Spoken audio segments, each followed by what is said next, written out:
Es muy grato para mí presentar al profesor, la ponencia del profesor Richard González, por muchos motivos, pero uno de ellos, que es el que quiero destacar, es que es uno de los profesores jóvenes que está con nosotros hoy acá, que ha presentado cosas, y a los que somos un poquito más veteranos, nos da cierta tranquilidad que haya gente que esté dispuesta a trabajar, a investigar, este, porque claro, nosotros ya estamos más cerca de la jubilación, entonces, honestamente, por lo menos a mí me deja mucho más tranquilo. Richard es profesor de la Dirección General de Educación Secundaria, trabaja en el departamento de Canelones, es un docente joven, como decía, que ha transitado el posgrado de especialización en física, y según él mismo me contaba en un intercambio a comienzo del año pasado, la temática de la teoría especial de la relatividad le quedó como dando vueltas después de algunos de los cursos en el diploma, y le quedó planteada como para seguir trabajándola. Richard tiene un trabajo escrito que le quería preguntar si todavía está inédito, porque yo le sugerí que lo enviara para publicar en algún lugar, que se centra justamente en el entendimiento conceptual de los conceptos de espacio, tiempo, marcos de referencia, entre otros, en el contexto de la teoría especial de la relatividad. ¿Tá? Entonces, la ponencia del profesor Richard González se llama Entendimiento conceptual sobre la teoría especial de la relatividad en estudiantes de formación docente del Uruguay. Y le damos la palabra a Richard entonces. Bien, muchas gracias, Daniel. Saludos a todos por ahí. No sé si ven ahí la pantalla. Bueno, sí, contestando un poco a la pregunta de Daniel, sí, el trabajo ese que yo, en realidad, el germinador de esto básicamente es cuando hacía el profesorado, que me me empecé a cuestionar sobre algunas cosas, sobre por qué no se enseña a veces relatividad en cursos de secundaria, y ya que están en los cursos de sexto y no se da mucho. Entonces, después cuando hice el diploma, bueno, hice un trabajo ahí con Genaro en uno de los cursos, y luego lo reelaboré, que es parte de este trabajo que ahora va a salir, según tengo entendido, en la revista del Consejo del CFE. ¿Sí? Y bueno, entonces yo le voy a comentar un poco de qué va este trabajo, que, bueno, agradecerles a todos los profes que me dieron una mano en esto, que fueron profes de física moderna, que me hicieron el contacto con los estudiantes, a todos los profes que me dieron para adelante, acá Daniel es uno y otros más que están por ahí también, me empujaron a escribir algo en esto. Entonces, bueno, comentarles un poco de qué va. Este, digamos que voy a empezar con una breve reseña de cuáles son los principales antecedentes en la literatura. A partir de los 80 son las primeras investigaciones en torno al entendimiento conceptual con respecto a estos conceptos de tiempo, marcos de referencia y de espacio, pero más relacionados a la relatividad de Galileo, ¿sí? Y después algunos investigadores como Villani y Peca investigaron de que, bueno, en realidad en el contexto relativista hay muchos razonamientos que son similares al contexto galileano. Luego, más teniendo en cuenta el contexto de la relatividad especial, hay varias investigaciones que yo las fui como enumerando en varios conceptos, por ejemplo, el concepto de marcos de referencia, ahí puse algunas referencias, el concepto de espacio y de tiempo propio y la longitud propia, de la relatividad y de la simultaneidad, bueno, ahí dejé algunas de las referencias. Em, y entonces, digamos que hay investigaciones hechas al respecto, pero pocas acá en la región. Con respecto a otra temática importante antes del análisis, sería el tema de los libros de texto. Algunas investigaciones se han hecho en torno al análisis de libros de texto relacionadas a la enseñanza de la relatividad especial, más que nada en Argentina y Brasil. Estos dos autores, Arriasek y Greca, plantean de que, bueno, que la mayoría de los textos no tienen en cuenta la investigación en la enseñanza de la física en términos de la relatividad especial, y que además digamos, no están contextualizados históricamente, epistemológicamente. También hay una pobre introducción de los contenidos en algunos casos. Y bueno, mirando un poco estas investigaciones, noté que muchos de estos libros de texto que analizan Arriasek y otros se usan en Uruguay normalmente, tanto en la enseñanza media como en enseñanza superior. Entonces, otra de las dificultades también que hay por ahí, digamos, aparece en la literatura, es el tema de la formación de los profesores, ¿no? Entonces, algunos autores plantean de que existen dificultades en torno a los conceptos ya en la formación de profesores, o en los profesores egresados. En Argentina, por ejemplo, algunos investigadores ya han reportado de que, bueno, de que los errores conceptuales en los docentes llevan a que la mayoría no aborden también los temas de la relatividad especial, porque son conscientes de que, bueno, que tienen algunas falencias en la comprensión, entonces deciden no enseñarla. En España pasa algo similar también, ¿no? Entonces, digamos, algunas problemáticas que se desprenden de este análisis previo serían de que, bueno, en mi entender, muchas de estas problemáticas también podrían aparecer en nuestro país. No se conocen trabajos en torno a la relatividad especial en el Uruguay, y que esto es una opinión, no está estudiado, pero es una opinión de que a nivel secundario se enseña muy poco la relatividad especial.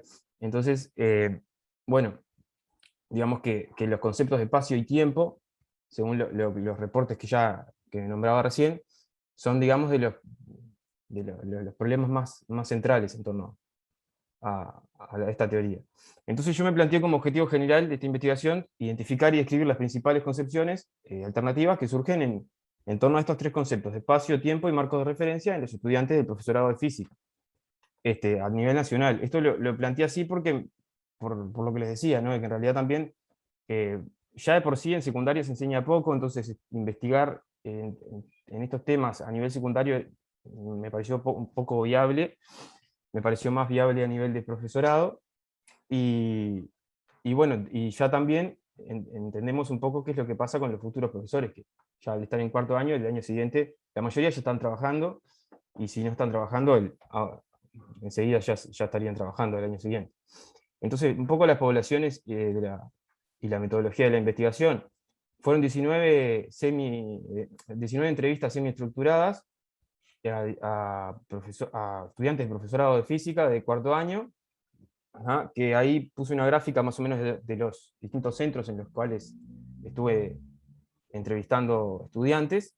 La mayoría son del semipresencial y del IPA.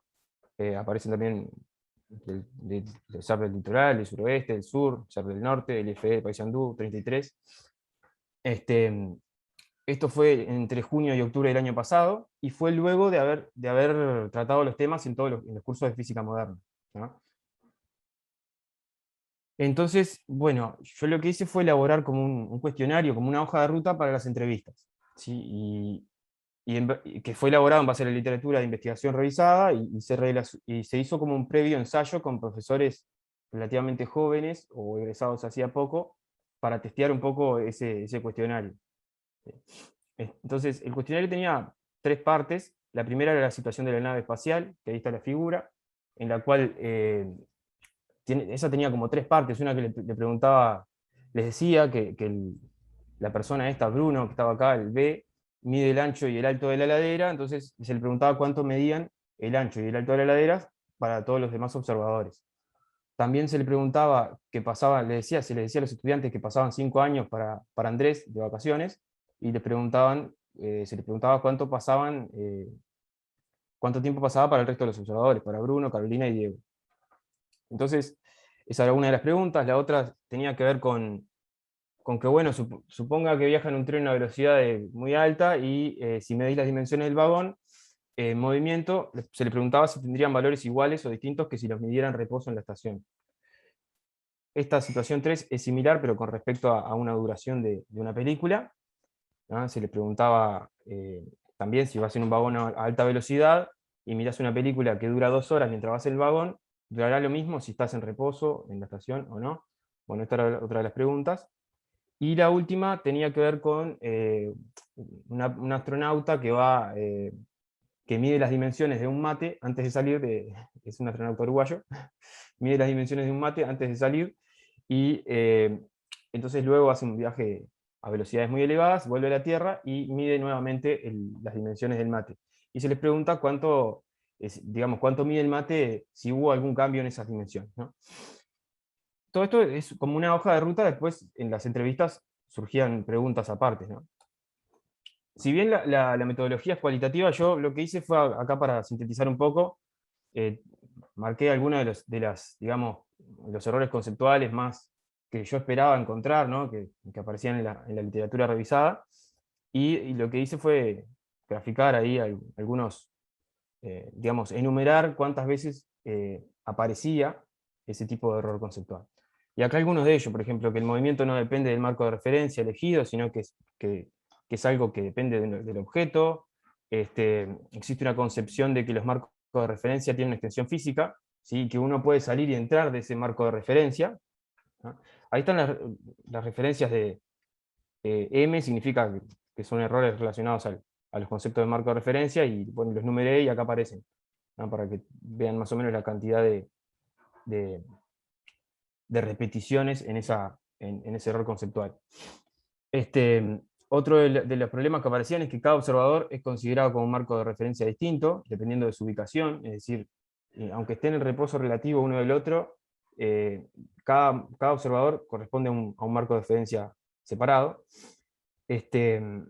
También aparecieron algunos problemas con respecto a que asocian la tarea del observador a la de mirar detalladamente, ¿sí? y lo asocian al proceso de medición. Y existe una dificultad para asumir que un observador no está aislado, ¿no? Sino que también accede a las mediciones de los demás dentro de un mismo marco de referencia. Entonces, esto también, uno de los problemas que aparece a lo largo de todas las preguntas es que el alumno asume como valor real lo que está en reposo respecto a él, digamos, ¿no? Eso es uno de los temas grandes. Si bien yo ahí lo que hice fue enumerar algunos, ¿no? De los más, de los generales, ¿no? Los que se repiten más, pero casi todas de hecho todas las concepciones alternativas que yo esperaba surgieron, por lo menos en algún caso. Acá enumeré algunas que pueden ser como novedosas, digamos, ¿no? Del análisis cualitativo. La existencia de un reposo absoluto, ¿no? Esto no es nada novedoso, pero también de que puede haber un marco de referencia que sea exactamente lo mismo que un observador, y que cumple las mismas funciones. Por ejemplo, un estudiante me decía que un observador es la personificación de un marco de referencia. O también la existencia de un marco de referencia temporal y otro distinto, que sería como espacial para analizar situaciones diferentes, ¿no?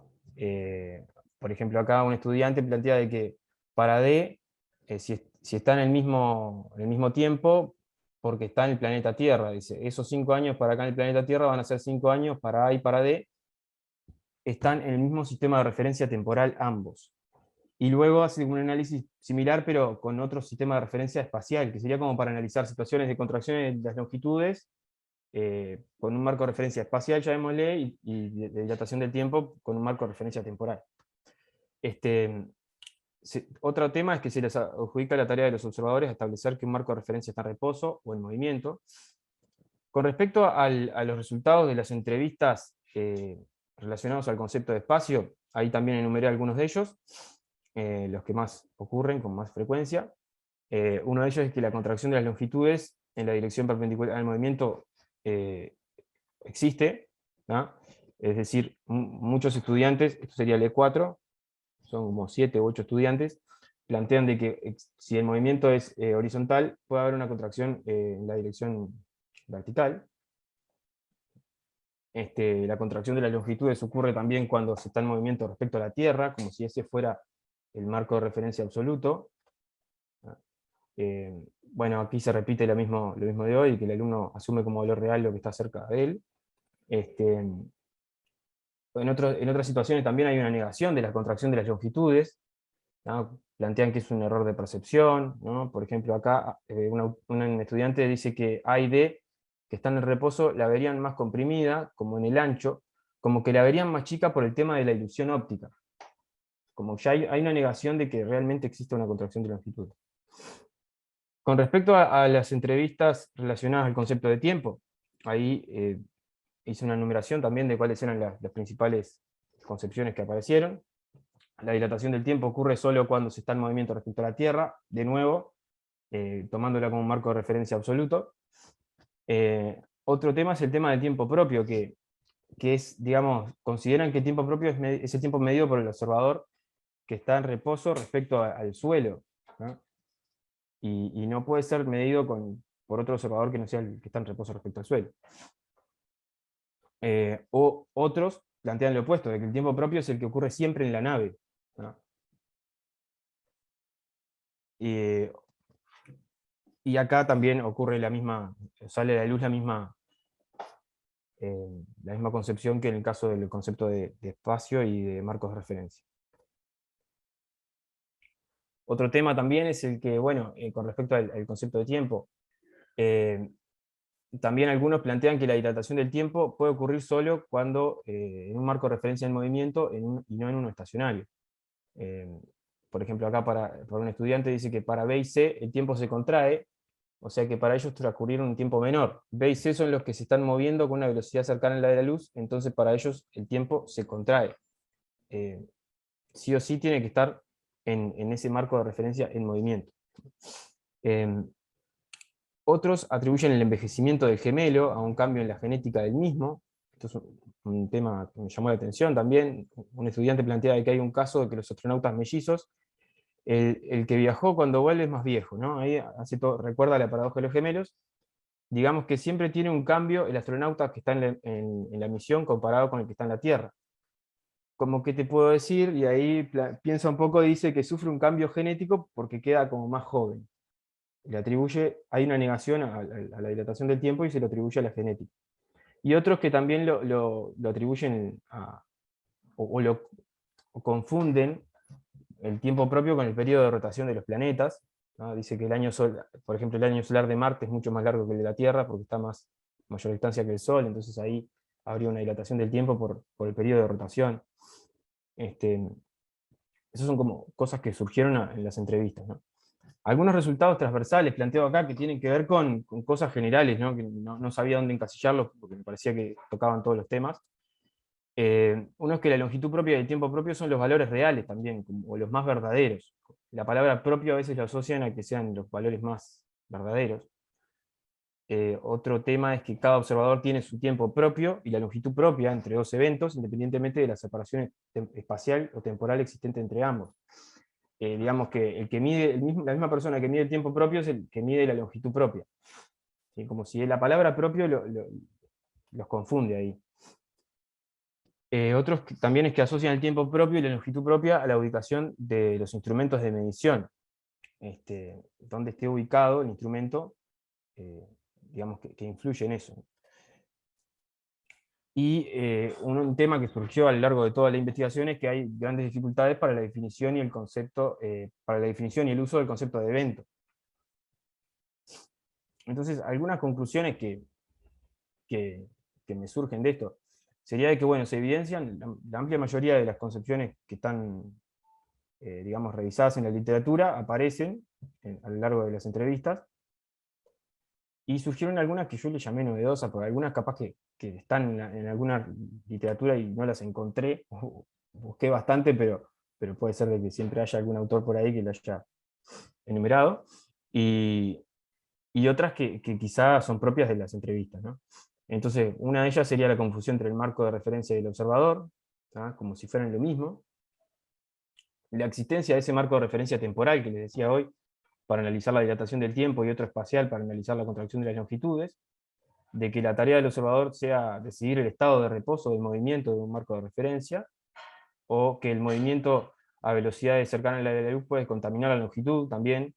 Es decir, en el ejemplo del mate que les ponía hoy, algunos estudiantes planteaban, no muchos, pero algunos lo hicieron, planteaban de que, bueno, que el mate, una vez que realiza todo ese viaje a velocidades muy elevadas y vuelve a la Tierra, se vuelve a medir nuevamente, tendría diferentes mediciones, ¿no? Entonces, ahí habría como una contaminación por culpa de ese viaje, ¿no? Una cosa que se da muy frecuente es el uso de la paradoja de los gemelos para resolver los problemas de todo tipo de situaciones, como que, digamos que esa paradoja se usa muchísimo como si fuera, incluso más que los postulados de la relatividad o las transformaciones de Lorentz, como que le dan mucha importancia a ese ejemplo y no tanto a las transformaciones de Lorentz, a los diagramas de Minkowski o a los postulados mismos de la relatividad. Y bueno, y aparecen muchas de los problemas que son respecto al tiempo propio y la longitud propia, ¿no? bueno, que el tiempo propio siempre transcurre en la nave, que son valores reales o verdaderos, el tiempo propio y la longitud propia, de que dependen de dónde están ubicados los instrumentos, y bueno, que la palabra propio, digamos, la vinculan a una pertenencia del observador. Estas serían como las conclusiones generales. Después yo quisiera puntualizar algunas cosas como para problematizar un poco la situación. Es que, bueno, existen diversas dificultades en los estudiantes avanzados del profesorado de física con respecto a los conceptos principales de la teoría de la relatividad especial. Y este estudio pretende hacer como un pequeño acercamiento, un primer acercamiento a estos temas, ¿no? Digamos, varias preguntas que me surgen serían cuál es el estado de la enseñanza a nivel secundario de estos temas, ¿no? Y a nivel de la universidad. Pero me inquieta mucho el tema de qué es lo que pasaría a nivel secundario, ¿no? Y cómo incide la formación de estos profesores en la enseñanza o en la no enseñanza a nivel de secundario. ¿Qué importancia le damos a la enseñanza de la relatividad de Galileo? También es otro tema, porque hay bastantes investigaciones que muestran que entender bien la relatividad de Galileo es importante para entender la relatividad especial. Y a veces en los cursos generales no se le da mucha importancia a la relatividad de Galileo, en los cursos generales de mecánica estoy hablando. Y bueno, ¿cómo influye la enseñanza o no también de la relatividad de Galileo en estos aprendizajes? Se podría llegar a hacer algún estudio para poder medir esa influencia, digamos, ¿no? Y otra de las preguntas sería el tema de la dinámica relativista. En este estudio solo analicé algo de la cinemática, ¿no? Pero el tema de la dinámica relativista también es otro tema aparte. Y bueno, muchas gracias, y les dejo la referencia por ahí, por si quieren ver. Bien. Impecable con el tiempo, Richard. Te agradecemos mucho la ponencia y habilitamos un espacio de preguntas para los compañeros que quieran preguntar. Bien.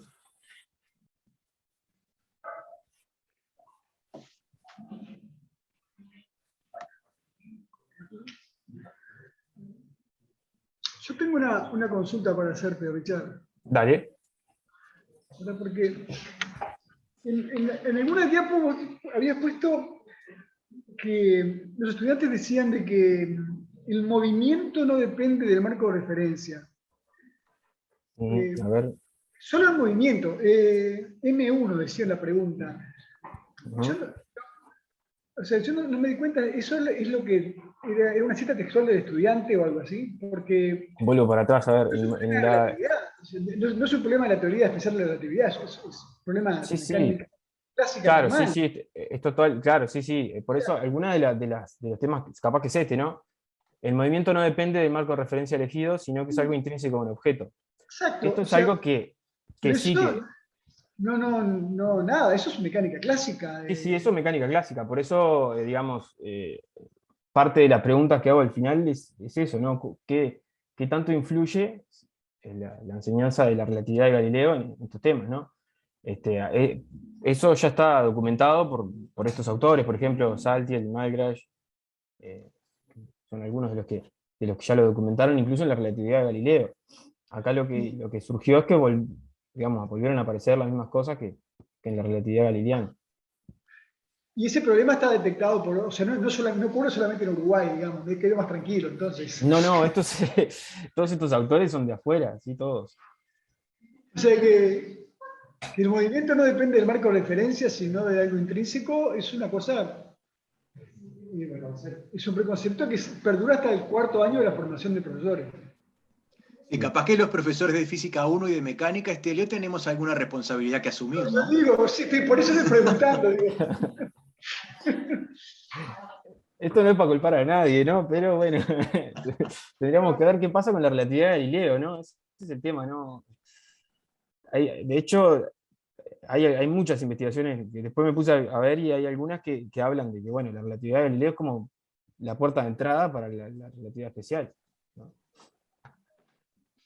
Bien. Bueno, vamos a ver si Adriana tiene el micrófono habilitado, porque tiene la mano levantada. Insiste. Adriana insiste. Pará, yo voy a leer la pregunta que escribió Adrián acá. Mirá, dice, ¿de qué se trata el M6? Parece una guerra de barcos esto. ¿De qué se trata el M6 que tiene mayor frecuencia? Sí, Yo a tenía la ver, misma pregunta, pero como era ¿dónde moderador, está me el parece que M6? no correspondía. ¿Dónde me quedó el M6? Lo puse en algún lado. Porque creo que no Yo me estaba acuerdo- en la lista Lo que de pasa, comentarios, pero el destacaba en la trabajo. gráfica. ¿dónde está? Más atrás. Bueno, tiene que estar por ahí el M6.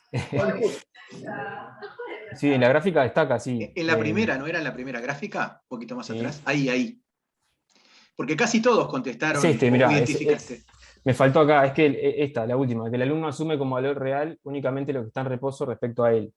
Este aspecto le podría haber puesto como algo transversal porque se repite a lo largo de tanto del concepto de espacio como de tiempo y los marcos de referencia. Si me faltó acá, iría acá. El M6 sería el último. Bien, perfecto. Y algo parecido le pasa a Adriana con el E6. El E6. Bien. El E6. Acá. Sería esta, ¿no? De que el alumno asume lo mismo. Es el mismo, que lo tendría que haber puesto como un resultado, digamos, general o transversal. Es el mismo. ¿Sí? De que digamos, el alumno asume como que el valor verdadero es el que está en reposo respecto a él, ¿no? O al observador que está tomando como referencia. Bien.